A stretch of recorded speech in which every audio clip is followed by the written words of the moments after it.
Fala galera, eu sou o professor Pablo Amorim, bem-vindo à disciplina Resistência de Materiais. Vou dar continuidade aqui na unidade 3 que a gente fala de carga axial, carregamento axial. Olha só que bacana, tá? A gente falou de Simpson-Vernan e elemento com carregamento axial. Agora nós vamos tentar identificar quais são as reações desses elementos estaticamente indeterminados, utilizando deformação e tensão. Olha só que bacana, falando de novo, né? Capítulo 4 do livro do Hibbeler, tá? E aí, até agora a gente viu o seguinte, se eu tivesse esse sistema aqui, tá? Essa viga engastada e eu tenho uma força P2 comprimindo essa seção, uma força T1 tendendo a tracionar tudo, né? Dependendo se P1 for maior do que P2, né? Essa seção também ela nem comprime, ela traciona, a gente viu isso, né? Através de método de seções, tem que somar as forças.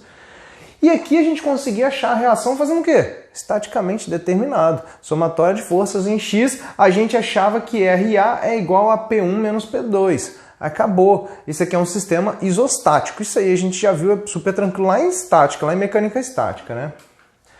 Então, se eu tinha lá essa seção, né, e ela com carregamento aqui P lá no ponto C, o que aconteceria devido a esses esforços, né? Eu teria aí que essa seção aqui tenderia a comprimir. Só isso, essa seção tende a comprimir. E FB, ou a reação no ponto B, é igual a P. Tranquilo, né? Sistema estaticamente determinado. E a seção de cima sofreu o quê? Nada, só de baixo que comprime. Eu consigo calcular o quanto ela comprime através de deformação. Beleza? Lei de Hooke. Ótimo. E agora, se essa viga está engastada numa parede em B, numa parede A, muito comum uma estrutura engastada numa parede, engastada, uma viga, né? Engastada numa coluna, engastada em outra coluna. Faça um esforço aqui, ó. Quando eu faço um esforço para lá, né? Essa seção tende a comprimir e essa aqui faz o quê? Tende a tracionar. Agora, na hora que eu faço o diagrama de corpo livre dela aí, eu tenho uma reação em A e uma reação em B, né? E se eu fizer a somatória de forças em Y, eu vou achar que FA mais FB é igual a P. Se eu conheço P, eu consigo achar FA e FB? Posso dividir simplesmente por 2? Não, vai depender de outras coisas que a gente vai estar vendo aqui. Pode ser que seja dividido por 2, 10 e 10, né? Vamos supor que seja 20, P seja igual a 20, seja 10 e 10, P sobre 2, P sobre 2. Mas depende de uma série de características do projeto, geometria e material, tá? Mas olha só, eu estou falando o seguinte, FA e FB é igual a P. Eu não consigo achar eles. Esse sistema, agora, ele é estaticamente indeterminado. Ele é um sistema hiperestático, né? E aí eu preciso de algo a mais, entrar em deslocamento.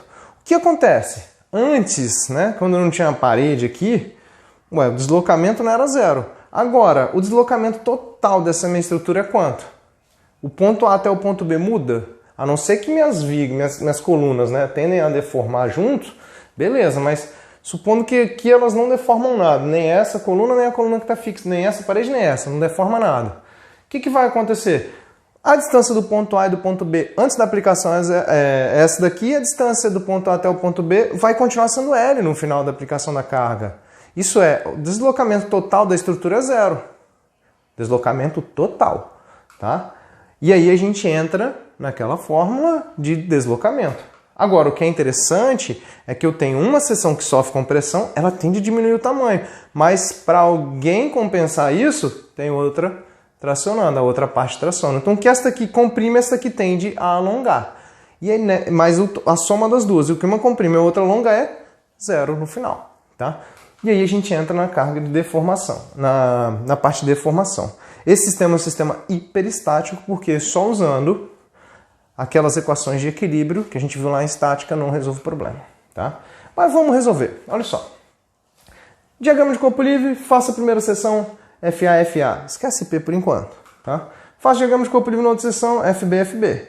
Beleza, é isso aqui, né? Ou FB é igual a quê? Olha a seção daqui para cima, né? Eu olhei essa seção daqui para baixo, agora olha essa daqui para cima.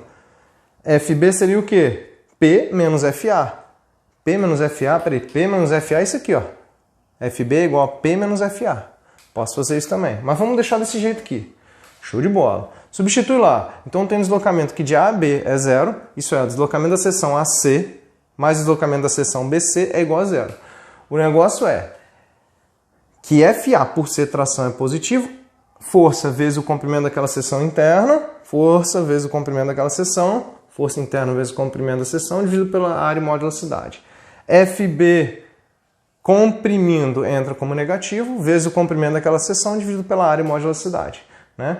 Então eu tenho, nessa brincadeira aqui, eu tenho FA igual a FB vezes o comprimento da seção BC dividido pela seção AC, e eu tenho essa equação. Duas equações, duas incógnitas, conhecendo o P, tá, galera? Duas equações, duas incógnitas. Substitui essa daqui aqui dentro, ou essa daqui aqui, tanto faz.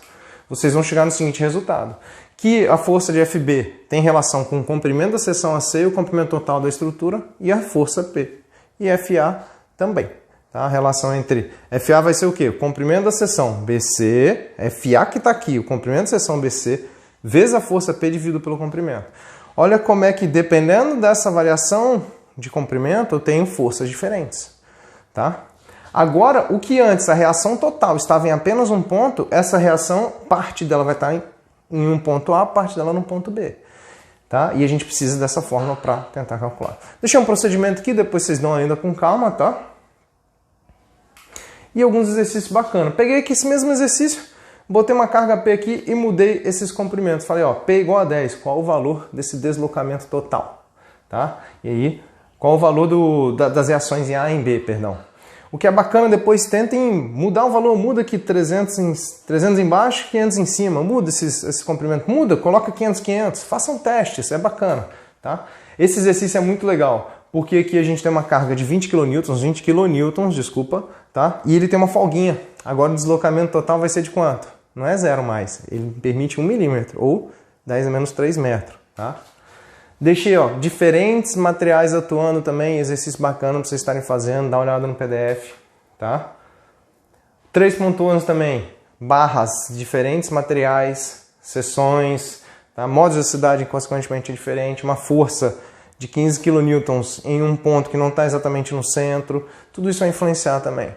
Tá? E o que eu peço aqui é o seguinte, qual o deslocamento total, né? Uma barra deforma mais que a outra, então ela tende a deformar, mas isso aqui é um corpo rígido, vale a pena fazer aí, né? Além disso, um outro exercício, um parafuso e uma bucha para materiais diferentes também.